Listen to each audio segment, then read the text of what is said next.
2016 থেকে ও দুর্নীতি শুরু করেছে। এবার আমি প্রতিটা ক্ষেত্রে বাধা দিচ্ছিলাম, যেখানে যেখানে চুরি হচ্ছিল আমার কাছে খবর আসছিল, আমি কমপ্লেন করছিলাম।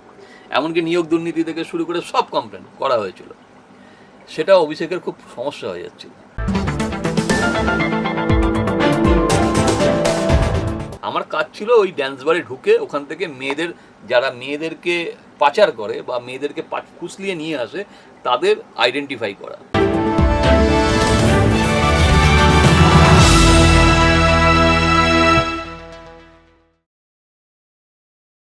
ক্ষমতার প্রতিফলন হিসেবে যতটা না উন্নয়ন করেছেন তার দিয়েও বেশি করেছেন অরাজকতা। কয়লা, গরু পাচার, নিয়োগ দুর্নীতি, সিন্ডিকেট রাজ, কোনো কিছু থেকেই নাম বাদ যায়নি পিসির আদরের ভাইপোর। তৃণমূল রাজ থাকাকালীন ঠিক কি কি দুর্নীতি করে গেছেন তার সবটাই জানালেন সমাজসেবক রাজীব সরকার, যার কাছে এখন আসছে ভুরি ভুরি হত্যার হুমকি। কারণও সেই এক, দুর্নীতির বিরুদ্ধে সোচ্চার হওয়া, অভিযোগ দায়ের করা। অভিষেক তথা তৃণমূল কংগ্রেস পার্টি কি কি দুর্নীতি করে এসেছে এতদিন, তা শুনে নেব রাজীব সরকারের কাছ থেকেই। 2015 থেকে 16 সালের সময় আপনি অভিষেকের কোনো 5টা বড় দুর্নীতির তথ্য সংগ্রহ করেছিলেন? কয়লা, গরু, চাকরি চুরি, আচ্ছা, ড্যান্স বার, মানে কি নেই, কিন্তু কোনদিন প্রমাণ করা যাবে না। আমার অভিষেককে একটা কারণে খুব সুন্দর লাগে, দাউদ ইব্রাহিম পর্যন্ত নিজেকে এত ক্লিন রাখতে পারেনি যেটা উনি পেরেছেন। সারা পৃথিবী জুড়ে যত মাফিয়া আছে প্রত্যেকের ঠিক কোনো না কোনো একটা লিঙ্ক পাওয়া যায়। আমার জীবনে দেখা এমন একজন মানুষ যার নাম এত দুর্নীতিতে জড়িয়েছে, মানে সে দুর্নীতির শেষ নেই, কিন্তু তার কোনো কানেকশন নেই। তিনি একটাই ভুল করে ফেলেছিলেন, সেটা হচ্ছে ওই গাড়ির বনেটের উপর দাঁড়িয়ে বক্তৃতাগুলো। অভিষেকের এই যে সিন্ডিকেটের সঙ্গে জড়িত, সেটা কি আপনার কাছে কোনো প্রমাণ আছে? দেখুন, আমার কাছে কোনো প্রমাণ নেই। আমার প্রমাণ হচ্ছে যদি প্রশাসন যদি চ্যালেঞ্জ করে আমার সাথে, আমি প্রশাসনকে একটা কথাই বলবো, সিবিআই নিয়ে নিক। জ্ঞানমান সিং এবং তার সঙ্গে যারা যারা ছিলেন, যে সমস্ত অফিসাররা, তাদেরকে একটু দয়া করে একটু কাস্টডিতে নিন। বাকি আপনি সমস্ত মানে ঠাকুরমার ঝুলি সব সামনে চলে আসবে। বিভিন্ন অপরাধমূলক কর্মকাণ্ডে অভিষেকের প্রধান সহযোগী কারা ছিল? দেখুন, এটা বলা খুব মুশকিল, এই কারণে কারণ সে ছিল দাউদ ইব্রাহিমের থেকেও হাই লেভেল ডন। দাউদ ইব্রাহিমের কাছে তাও লোক যেতে পারত, ওনার কাছে কেউ যেতে পারতো না। মানে ওনার কাছে যেতে গেলে মানে ল্যাঙ্গট পরে আর গেঞ্জি পরে ওনার কাছে যেতে হতো। তো ল্যাঙ্গট আর গেঞ্জি পরে যারা যাবে তারা তো কোনো ফুটেজ পাবে না। কিন্তু কত বড় ব্রেন তার, ক্রিমিনাল মাইন্ড, এটাকে বলা হয় ক্রিমিনাল সাইকোলজি। কারণ ক্রিমিনাল সাইকোলজি যারা পড়ে, তারা মানে যদি আপনি পড়ে থাকেন বা যারা ক্রিমিনাল সাইকোলজি নিয়ে কাজ করে, এই ব্রেন হচ্ছে অসাধারণ ক্রিমিনাল ব্রেন। কারণ তিনি জানেন কি করে অপরাধের তথ্যকে মুছে ফেলতে হয়, যেটা কোনোদিন প্রমাণ করা যায় না। আমি হাজার চেষ্টা করলেও আমি অভিষেক ব্যানার্জির বিরুদ্ধে একটি প্রমাণও দিতে পারবো না। যেমন ইডি পর্যন্ত ফেল করে গেছে তার সম্পর্কে কোনো তথ্য প্রমাণ দেওয়া। তো আমি অভিষেক ব্যানার্জিকে এই জায়গাটা স্যালুট করি। এই রকম ব্রেন আর এই রকম যদি আমার নিজের থাকতো, তাহলে মনে হয় আমি ওনার থেকে আরো একটা বড় লেভেলে একটু ডন হতে পারতাম। সেটা আমার দুর্ভাগ্য যে আমি ওই লেভেলে যেতে পারিনি। আপনি কি অভিষেকের বিরুদ্ধে কোনো ব্যবস্থা নিতে পারেন মমতা ব্যানার্জির কোনো ক্ষতি না করে? মমতা ব্যানার্জি বিষয় আমি কখনোই কোনো কথা বলি না, কারণ মমতা ব্যানার্জিকে আমি শ্রদ্ধা করি, বাই হার্ট শ্রদ্ধা করি। তিনি কতটা দুর্নীতির সাথে যুক্ত, কি ভাইপোর সাথে কতটা কি ওনার যোগাযোগ, এগুলো নিয়ে আমার মাথা ব্যথা নেই। অভিষেক ব্যানার্জির ওই যে বললাম, ওনার ঔদ্ধত্য, যেখানে সিনিয়র লিডার যারা তারা প্রাণপণ মানে পুলিশের মার খেয়ে তারা আন্দোলন করে একটা পার্টিকে দাঁড় করেছিলেন, তৃণমূল পার্টিটাকে দাঁড় করিয়েছিলেন। অভিষেক ব্যানার্জি হেলিকপ্টার করে এসে প্যারাশুটে করে দুম করে নেবে, উনি ডন হয়ে গেছেন। ওনার কোনো কৃতিত্ব নেই এই তৃণমূল পার্টির উপরে। তৃণমূল পার্টির জন্য উনি কিচ্ছু করেননি, শুধু মাল কামানো ছাড়া।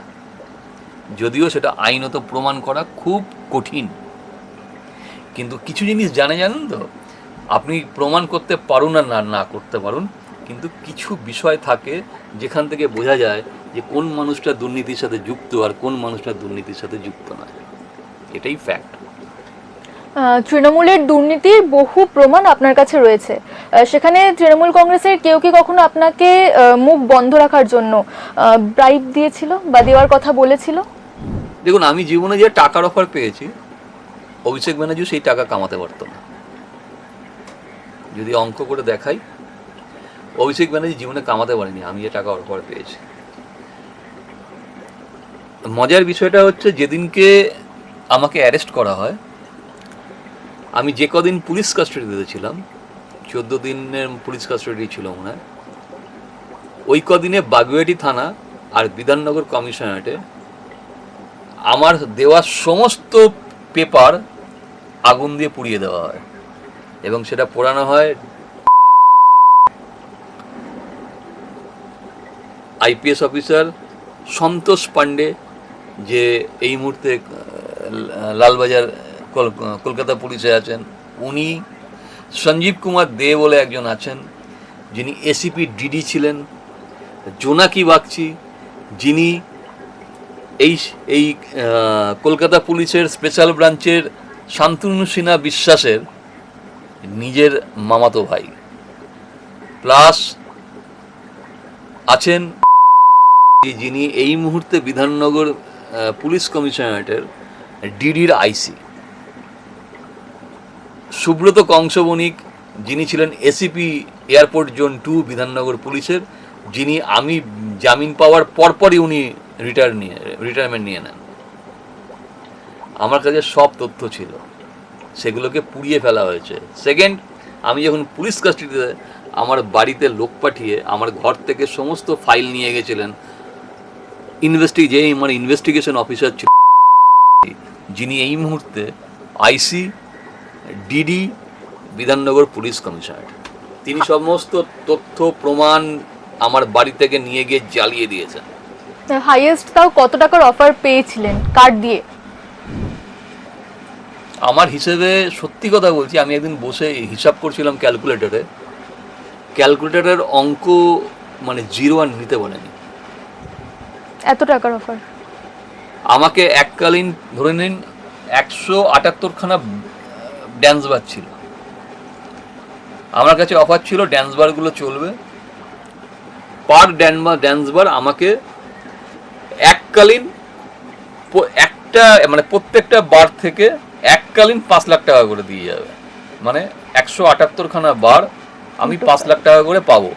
1 2 178টা বার প্রতি মাসে আমাকে 10,000 টাকা করে দেবে, যতদিন চলবে প্রতি মাসে কিচ্ছু করতে হবে না, প্রতি মাসে আমার কাছে খাম এসে যাবে 10,000 টাকা। এবার মাসে তাহলে 178 ইন্টু 10,000 কত হচ্ছে? 5 লাখ ইন্টু 178 কত হচ্ছে? হিসেব করুন, আপনার ক্যালকুলেটারে 0 বাইরে বেরিয়ে যাবে। 2016তে আপনাকে জেলে যেতে হয়েছিল, এক্স্যাক্টলি কোন কারণের জন্য যেতে হয়েছিল? মেয়ে পাচার। আমি মেয়ে পাচার ভেঙেছিলাম, চক্র ভেঙেছিলাম, যেটা ভেঙেছিলাম রাজীব কুমার আইপিএস এবং জাভেদ শামীম যিনি আইপিএস মানে বিধাননগর কমিশনার পুলিশ কমিশনার ছিলেন, এবং কঙ্কর প্রসাদ বারুই, আজকের দেবাশিস ধর যিনি মানে বিধায়ক হয়েছেন, পাপিয়া সুলতানা, ঠিক আছে, তারপরে নিশাত পারভেজ, এরা কাজ করেছিলেন, এরা সত্যি নিরপেক্ষ কাজ করেছিলেন। 2016 সালে এদেরকে সরিয়ে দেওয়া হয় ভোটের পর। মমতা এসে তখন অভিষেক নিয়েছে, টেক আপ করে নিয়েছে, 2016তেই তো টেক আপ করেছে, 2016 থেকে ও দুর্নীতি শুরু করেছে। এবার আমি প্রতিটা ক্ষেত্রে বাধা দিচ্ছিলাম, যেখানে যেখানে চুরি হচ্ছিল আমার কাছে খবর আসছিল, আমি কমপ্লেন করছিলাম, এমনকি নিয়োগ দুর্নীতি থেকে শুরু করে সব কমপ্লেন করা হয়েছিল। সেটা অভিষেকের খুব সমস্যা হয়ে যাচ্ছিল। শুধু অভিষেক না, অভিষেক যে সমস্ত মার্কেটিং এজেন্ট রেখে দিয়েছিলেন দুর্নীতির, তারা পারছিল না আমার সঙ্গে লড়তে। তখন এই যে আমাকে কাজ করতে, তখন মানে যখন রাজীব কুমার আর আপনার জাভেদ শামীম যখন আমাকে ড্যান্স বারে কাজ করতে পাঠান, এটা একটা প্রি প্ল্যান ছিল, এটা আমাদের পুলিশের একটা গোপন প্ল্যানিং ছিল। আমার কাজ ছিল ওই ড্যান্স বারে ঢুকে ওখান থেকে মেয়েদের, যারা মেয়েদেরকে পাচার করে বা মেয়েদেরকে ফুসলিয়ে নিয়ে আসে, তাদের আইডেন্টিফাই করা। এটা ছিল আমার কাজ। এটা আমাকে বিধাননগর পুলিশ পার্সোনালি দিয়েছিল, যাতে, এবং তার জন্য আমাকে কোনো টাকা দেয়নি। আজ অবধি বিধাননগর পুলিশ আমাকে 1 টাকাও দেয়নি। আমি তাদের জন্য কাজ করে দিয়েছি, এবং তারা আমাকে ভালোবাসতে, আমার বিশ্বাসের জায়গা ছিল। সমস্যাটা হচ্ছে যে ওই মানে যখন আমি এই পাচার চক্রের ভিতরে ঢুকে গেছিলাম, এদেরকে আইডেন্টিফাই করছিলাম, পুলিশকে আমি সমস্ত ইনফরমেশন দিয়েছি, সব ডকুমেন্ট পুলিশের কাছে ছিল। যেদিনকে এলো, এসেই উনি করলেন কি, এই জায়গাগুলোকে, মানে যেহেতু আমি আটকাচ্ছিলাম, ওনার সাথে আমার একটা টাসেল বেঁধে গেছিল, জ্ঞানমান সিংয়ের সাথে আমার একটা টাসেল বেঁধে গেছিল। তখন আমাকে অ্যারেস্ট করার মানে সুযোগ খুঁজছিল, সেটা অভিষেক ব্যানার্জির অর্ডার ছিল। এটা আমি জানতাম অ্যারেস্টের 3 মাস আগে থেকে। অ্যারেস্টের 3 মাস না, আরও, আমি অ্যারেস্ট হয়েছি জুন মাসে, আমি জানতাম ওটা 2016 সালের নভেম্বর মাস থেকে যে আমাকে অ্যারেস্ট করার প্ল্যানিং চলছে, অভিষেক অর্ডার দিয়েছে। 2017 সালে জুন মাসে আমাকে অ্যারেস্ট করলো। এটা করাই হয়েছিল যাতে ওই সমস্ত ডকুমেন্ট, সমস্ত তথ্য সরিয়ে দেওয়া যায়। এবং অভিষেক ব্যানার্জির এজেন্ট হিসেবে কাজ করেছিলেন এই এবং তার ফুল টিম। ওরাই মেনলি পুরো দুর্নীতিটা দেখতেন। বিজেপির জয়ের পর আপনি কি আপনার প্রমাণ নিয়ে সিবিআই বা ইডি কারোর কাছে গেছেন, যাতে তদন্তগুলো আরো স্ট্রং হয়? আমি 2023-এ তৃণমূলের আমলেই আমি দিল্লির হোম মিনিস্ট্রিকে জানিয়েছিলাম সমস্ত তথ্য প্রমাণ দিয়ে। কারণ আমার বাড়ি থেকে সমস্ত ফাইল পুড়িয়ে নিয়ে, আমার বাবা তখন বাড়িতে ছিল। লাভ হয়েছিল তাতে কিছু? হ্যাঁ, সব পুড়িয়ে দিয়েছিল, যার ফলে আমি কোর্টে গিয়ে কিছু বলতে পারিনি। কোর্টে গিয়ে তো আমাকে ইনোসেন্সি প্রমাণ করতে হবে। আমি মুখে বললে তো আর কোর্ট আমার বিশ্বাস করবে না, তো আমাকে তো ইনোসেন্ট আমাকে প্রমাণ করতে হবে। তো আমাকে তো কাস্টডিতে রেখে দিয়েছে, রেখে দিয়ে আমার সমস্ত ডকুমেন্ট আমার বাড়ি থেকে এসে সমস্ত পুড়িয়ে দিয়েছে। লোক পাঠিয়ে এই যিনি আইও, তিনি বাড়িতে লোক পাঠিয়ে আমার সমস্ত ফাইল নিয়ে গিয়ে পুড়িয়ে দিয়েছেন। বাগুড়ি থানাতেও পোড়ানো হয়েছে। আপনি একটা জায়গায় আপনি আমার একটা চিঠি পাবেন না। এবং এই কথাটা আমাকে লিখিত স্বীকার করেছে শ্রী মুকেশ, যিনি এই 2025-এ মনে হয় আমাদের পুলিশ কমিশনার ছিলেন। তিনি লিখিত আমাকে স্বীকার করেছেন যে আমার সমস্ত ডকুমেন্ট ডিস্ট্রয় হয়ে গেছে। বিভিন্ন অপরাধমূলক কর্মকাণ্ডে অভিষেকের প্রধান সহযোগী কারা ছিলেন? আপনি তো ইনভেস্টিগেট করেছেন, এরকম অনেক তদন্ত করেছেন, সেগুলোতে যারা সহযোগী ছিল তাদের ভূমিকা কি ছিল? দেখুন, সহযোগী ওই রকম বলে না। সহযোগী তো এগুলো তো দেখুন, দুর্নীতি হচ্ছে একটা ঘুণ পোকা। আপনি যদি ঘুণ পোকা ছেড়ে দেন, আপনার ধরুন এই আমার এত বই আছে, আমি যদি এখানে ঘুণ পোকা নিয়ে এসে ছেড়ে দিই, ঘুণ পোকার কাজ হচ্ছে পুরো ঘুণ ছড়িয়ে যাওয়া। সেখানে পার্টিকুলার 1-2 জনের বিষয় নয়, কিছু বড় মাথা তো নিশ্চয়ই ছিল এখানে। ধরুন আমি আপনাকে বলছি, অনেক এই যে আজকে যারা অ্যারেস্ট হচ্ছেন, কাউন্সিলর বলুন বা এমএলএ, এরা না অনেক ক্ষেত্রে বাধ্য ছিলেন। অনেক কিছু জিনিস আমিও জানতাম। আমি এমন অনেক তৃণমূলের নেতার সাথে কথা আমার হতো, তারা আমার কাছে মানে হাসতো যে তোর কি মনে হয় আমরা ইচ্ছে করে দুর্নীতি করি? তোর কি মনে হয় এই বিল্ডিংগুলো আমরা ইচ্ছে করে বানাই? আমাদেরকে না করলে টাকাটা যা দেবো কি করে আমরা? কারণ তাদের নিজেদের টাকাটা, এবং কি এবার কি ধরুন আমি 100 টাকা দুর্নীতি করলাম, আমি 70 টাকা দিয়ে দিলাম, তো 30 টাকা তো আমি আমার নিজের জন্য রাখবো। আমাকেও তো পার্টি চালাতে হবে, ছেলে চালাতে হবে, ছেলেগুলোকে পুষতে হবে। তো এখানে যাদেরকে অ্যারেস্ট করা হচ্ছে, এই আজকের দিনে দাঁড়িয়ে যে সমস্ত কাউন্সিলর আর এমএলএ এমপিদের অ্যারেস্ট করা হচ্ছে, বেকার করা হচ্ছে। কাউকে অ্যারেস্ট করার প্রয়োজন নেই, একজনকে অ্যারেস্ট করুন, সব সমস্যার সমাধান হয়ে যাবে। তার নাম অভিষেক ব্যানার্জি। অভিষেক ব্যানার্জির এত টাকা, সেটা দুর্নীতি করে হোক, রাজনীতি করে হোক, এই এত টাকা উনি কোথায় রাখেন? ভারতেই নাকি বিদেশে? এখানে একটা বড় কথা বলি, রাজনীতি করে কেউ এত টাকা কামাতে পারে না। রাজনীতি করে এত টাকা কামানো যায় কিন্তু এত টাকা না। দুর্নীতি করলে তাও কামানো যায়। গরু আর কয়লা চুরির টাকা বিদেশে কে পাচার করতো? কারণ অর্জুন সিং বলেছে যে বিদেশে টাকা পাঠাতে নাকি দেবরাজ সাহায্য করতো, এটা কি সত্যি? দেখুন, আমি আপনাকে একটু আগে একটা কথা বলে দিয়েছি, সবাই ঘুণ পোকা, এবার ঘুনপোকা যেখান থেকে ছেড়ে দেওয়া হয়েছে, ঘুনপোকাদের কাজ করেছে, মাথা তো একজন। অভিষেককে তুললেই হয়ে যায়, এদেরকে তুলে কোনো লাভ নেই। শোনা যায় যে বিভিন্ন বড় বড় কর্পোরেটদের দিয়ে হাফতা তুলতো, অনেকে সরাসরি দিত, আবার অনেকে ইলেকট্রাল বন্ডের মাধ্যমে সুরক্ষার জন্য টিএমসি কে টাকা দিত।